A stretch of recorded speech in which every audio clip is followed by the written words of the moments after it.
Excellence voulait s'enquérir un peu de la situation en matière de l'eau sur la ville.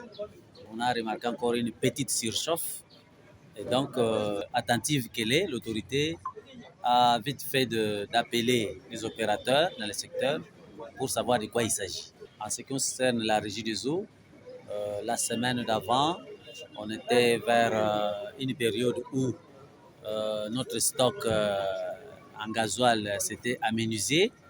Et de un, de deux, il y a eu une panne sur les disjoncteurs central de notre cellule Schneider à Lukelenge, c'est-à-dire là où on dispatche le courant, entre les deux arrivées, l'énergie autoproduite et l'énergie des tierces. Et toujours dans la semaine, les dimanches, on a eu des travaux de raccordement de la nouvelle station MTBT. Vous savez qu'il y a un projet qui se déroule chez nous, il y a des travaux. Et donc, on a raccordé cette station à la centrale thermique. Et donc, on n'a pas pu fonctionner le dimanche. Et lundi, on a fait les essais pour vérifier les centres de rotation et nous nous sommes remis au travail. Seulement, nous devons aussi remarquer que nous sommes entrés dans la période chaude. Il fait très chaud. Et quand il fait très chaud sans pluie, la demande est forte. Donc, le peu que nous donnons ne suffit pas encore. Mais nous avons rassuré le gouverneur que ça va aller.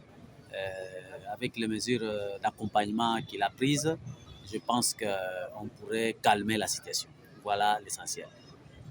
Alors, c'est la raison pour laquelle nous avons sollicité auprès du gouverneur certaines facilités, certaines installations, surtout en rapport avec les taxes et aussi un peu une subvention en ce qui concerne l'énergie, le carburant pour comme nous fonctionnons avec l'énergie thermique. Et nous avons profité de l'occasion pour remercier aussi le directeur provincial des impôts qui a été intervenu en essayant de réduire un peu la taxe sur la valeur ajoutée sur l'eau.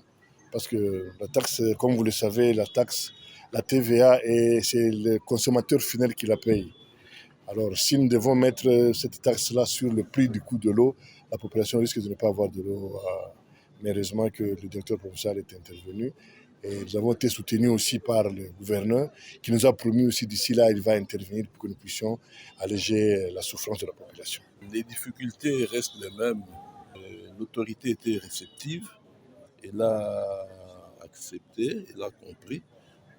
La régie des eaux nous a garanti qu'avec tout ce qu'on a fait là, en fonctionnant, parce qu'il y avait une panne des disjoncteurs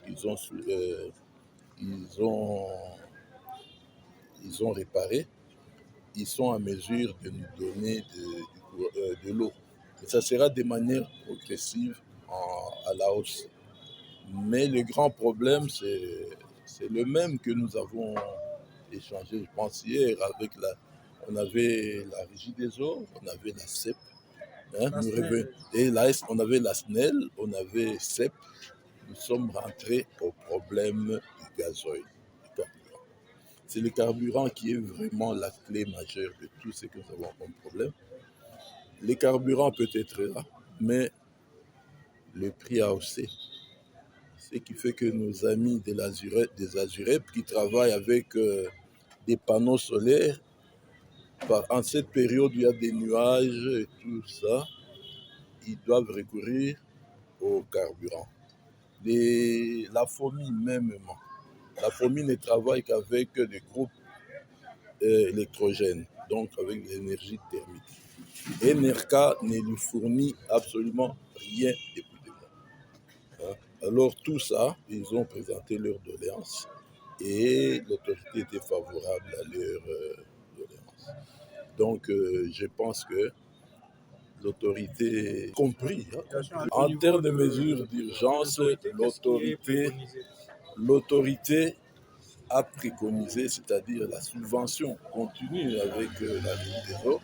Et eux aussi, l'autorité est restée pour conclure. Mais il est favorable à la subvention.